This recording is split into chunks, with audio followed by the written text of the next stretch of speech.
Alright, this video is going to help you with all the key concepts you need to know for week number 1 in Math 1. So here we go. So starting off with just basic order of operations with your negative rules. So negative rules, integer rules, hugely important.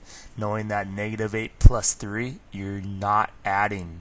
Those are two different numbers going left to right. Negative 8 and 3, they're different. You are not going to add right there. Know that because 8's negative and 3 is positive, you're going to find the difference, which means subtract, and you're going to keep the sign of the bigger number. So 8 take away 3 gives you 5, and then because 8 is negative and there's more negatives, the excess sign will be negative. That's going to be negative 5. There's 5 negatives left over after 3 of the positives. Cancel 3 of the positives here. Negative 5 minus 10, those are two negative numbers that combine into one. You cannot look at those and think that's a double negative. That's not the rules for adding and subtracting. These two negative numbers combine into a bigger negative number. So negative 5 combined with negative 10 combine to give me negative 15. I would not subtract right there.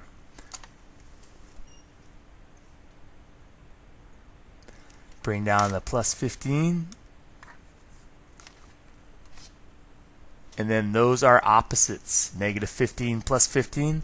Opposites always cancel away. That's going to be 0 right there. So again, know your integer rules. This will keep you from passing Math 1. Please let me help you. Alright, next. Complex order of operations with negative rules. So something like this, make sure when you're looking at this, negative rules mixed with order of operations. So switch first to order of operations mode. Look and see that you got parentheses first. Gotta do this work first. Exponent second. And then when you're doing that work in there, be real careful. Negative 1, negative 2, you got to remember your negative rules. Those combine to give you negative 3. So looking at this, inside parentheses first, exponent second. So when I do that inside work, I leave the rest alone. So 5, the negative, this combines to give me negative 3. Bring down the plus, and then negative 5. Next, exponents. Negative 2 to the third power is always going to give you a negative answer. Any negative base to an odd power, always negative.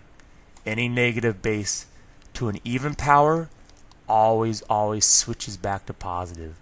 So if you have negative 2 to the third power, you have negative 2 times negative 2 times negative 2. 3 of those negative 2's multiplying straight across. Negative 2 times negative 2 gives you 4 times negative 2 gives you negative 8. So you can see any negative base, because you're multiplying it 3 times, always will switch back to negative. Negative 5 to the second. Any negative base to the even power, always positive. Remember, negative 5 squared. Negative 5 times negative 5 gives you positive 25. So sorry about that little skip there. But now going left to right. Next you do your timesing. So you leave the adding subtracting alone there. Know that this is negative 5 times negative 3. So this is going to give me positive 15 inside here. It's kind of tricky to see that, but that's really what that is. So you have negative 8 plus that 15 right there, plus that 25. So positive 15 out of this. Now going left to right. These are two different numbers. I'm going to find the difference. Subtract, keep sign a bigger number. And then 7 plus 25 gives me that 32.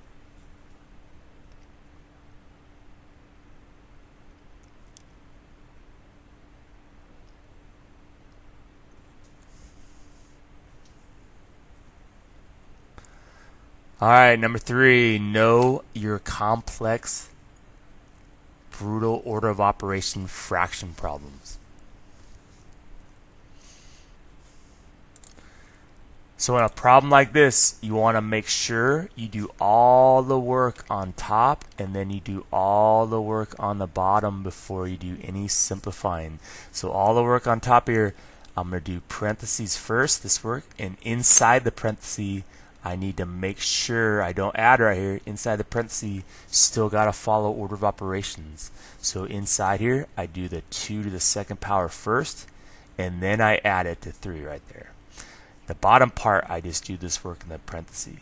So my first part is that 3 plus, leaving that 3 alone, getting 2 times 2, 4 inside there, over 4 plus 2, again, not adding right there, adding 1 and 3 to get 4.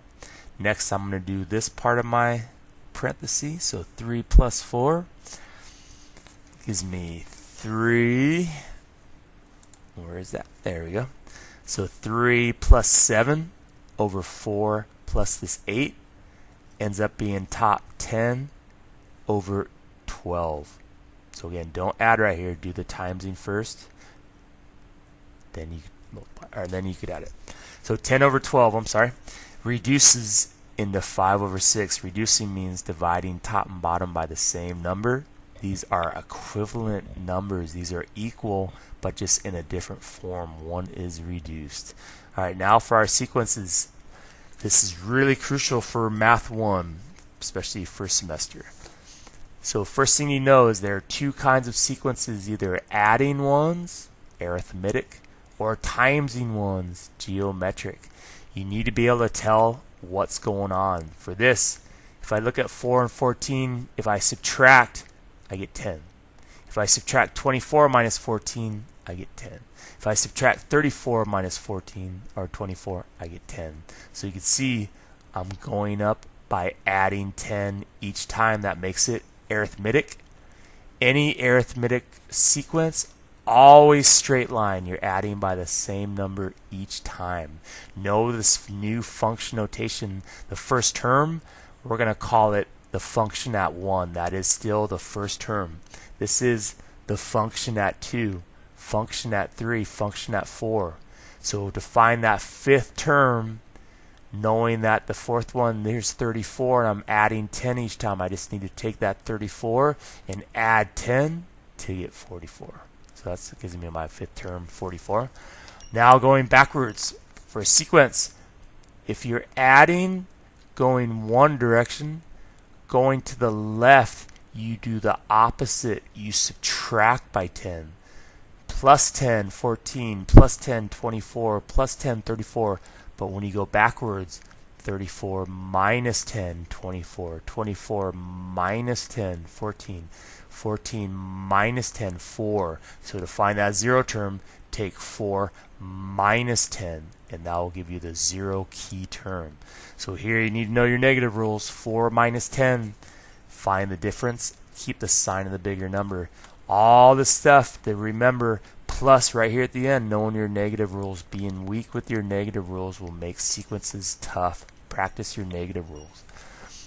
Alright, so for this zero term, negative 6, fifth term, 44, my common difference, which is the number that you add each time, is 10. Another way of writing it as F5 equals 44, or F0 equals negative 6. Another way of writing it. So the function at 5 spit out 44, the function at 0 spit out negative 6. Alright, next sequence. This one is a little harder.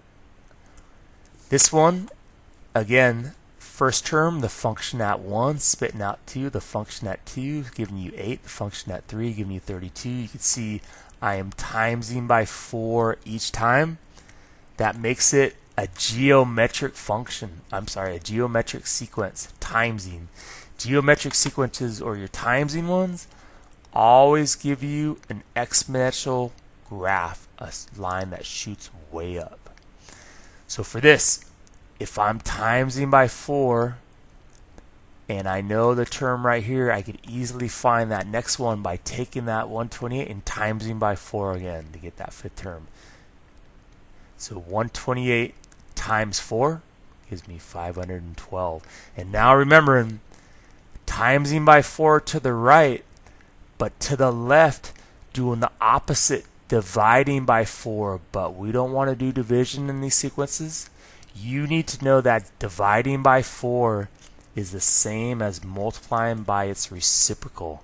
So if you have 4, the reciprocal of 4, which is 4 over 1, is 1/4, which means if you're timesing by 4 going this way, I'm multiplying by the reciprocal of 4 going to the left. If I'm timesing by 4 going to the right, I am multiplying by 1/4 going to the left. You gotta know that. Dividing by 4 is the same as timesing by 1/4. Dividing by 4 is the same as multiplying by its reciprocal. That is a crucial thing that some people really struggle with.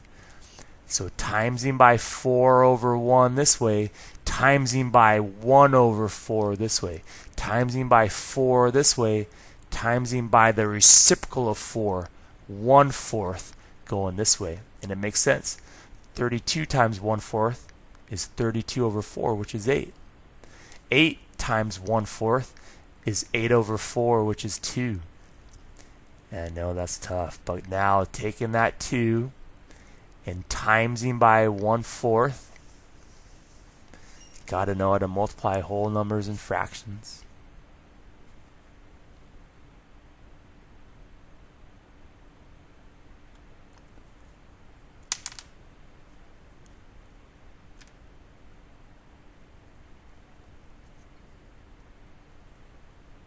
Gives me that 2 times the reciprocal of 4, which is 1/4. 2 times 1/4, multiplying straight across, gives me 2 over 1 times 4. That is 2 over 4, which reduces to a half. So taking 2 and dividing by 4, which is a half, is the same as 2 multiplying by the reciprocal, 2 times a fourth. Just like taking 8 and dividing by 4 is 2. 8 divided by 4 is 2. Taking 8 and multiplying by the reciprocal of 4, taking 8 and timesing by 1/4 gives you 8 over 4, which is 2. Gotta know that math. So there we go.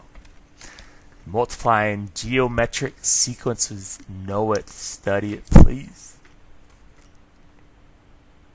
So f of 0, that's a mistake right there, is a half. I don't know why I put a fourth there. It just shows you I am human too. I make mistakes.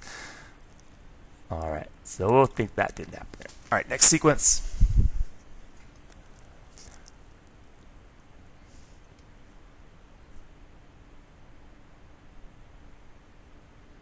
Alright, this is a tough one, so good luck. Here we go.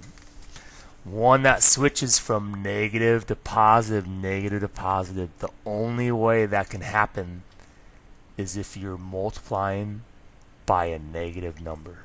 Adding or subtracting does not ever make this pattern happen. You got to be timesing by a negative number. So the trick is from negative 40 to 20, you could see you are dividing by negative 2. But remember, there's no division in sequences. Dividing by negative 2 is the same as multiplying by the reciprocal of negative 2, which is negative 1/2. So dividing by negative 2, which makes that switch that pattern, negative 40 divided by negative 2 is 20. 20 divided by negative 2 is negative 10. Negative 10 divided by negative 2 pops back to positive. So again, negative 40 divided by negative 2, positive 20. Positive 20 divided by negative 2, negative 10. But again, there's no division. So dividing by negative 2 is the same as multiplying by the reciprocal. So dividing by negative 2 is the same as timesing by the reciprocal of negative 2, which is negative 1/2. So again, flipping it. I know that's tough. So I'm timesing by negative 1/2 this way, 40, and here I'm going to try to show you the math. 40 negative times negative half gives me positive 40 over 2, and that's why I get this 20 right here. Taking that 20 times negative 1/2 gives me positive 20, and again I'm going to try to show you how this works here, the fundamentals. Taking 20 times negative 1/2 straight across gives you negative 20 over 2, which is negative 20 over 2, which is negative 10. That's why it pops back to negative here. And then when I take that negative 10 times negative 1/2, it will switch back to positive. So negative 10 times negative 1/2 straight across, negative 10 times negative positive 10 over 2, positive 5. So to find that fifth term, if you needed to, you're going to take 5 and times by negative 1/2, putting 5 over 1 and timesing straight across. Again, this makes this a geometric sequence. The number you're timesing is always the common ratio, R. The number you're adding for those arithmetics is always the common difference, D. To find that fifth term, I'm taking 5 times negative 1/2. So 5 times negative 1/2, putting that 5 over 1, multiplying straight across gives me negative 5 over 2, which is negative 5/2, which is just leave it alone, negative 5 over 2. But now the trick, finding that zero term going backwards, timesing by negative 1/2 this way, going this way, which is the opposite, you're timesing by the reciprocal. Or if you're timesing by negative 1/2 this way, you're dividing by negative 1/2 this way. Timesing by negative 1/2 this way, timesing by the reciprocal going the opposite direction. So the reciprocal of negative 1/2 is negative 2 over 1. So if you're timesing by negative 1/2 going to the right, you're timesing by the exact reciprocal going to the left, which is negative 2. And it makes sense. Timesing by a negative 1/2, I'm having it when I go to the right. But as I go to the left, I'm multiplying by negative 2. 5 times negative 2, negative 10. Negative 10 times negative 2, positive 20. Positive 20 times negative 2, negative 40. To find that zero term, negative 40 divided or times negative 2, positive 80. So again, going to the right, timesing by negative 1/2, going to the left, multiplying by the reciprocal of that, which is negative 2 over 1, which is negative 2. Negative 40 times negative 2 gives me positive 80. That is the zero term. That is a tough concept. Good luck. We will be practicing this. F of 0 shows you when the function's 0, it spits out 80. When the function's 5, it spits out negative 5 over 2. All right, good luck. Hope this helps.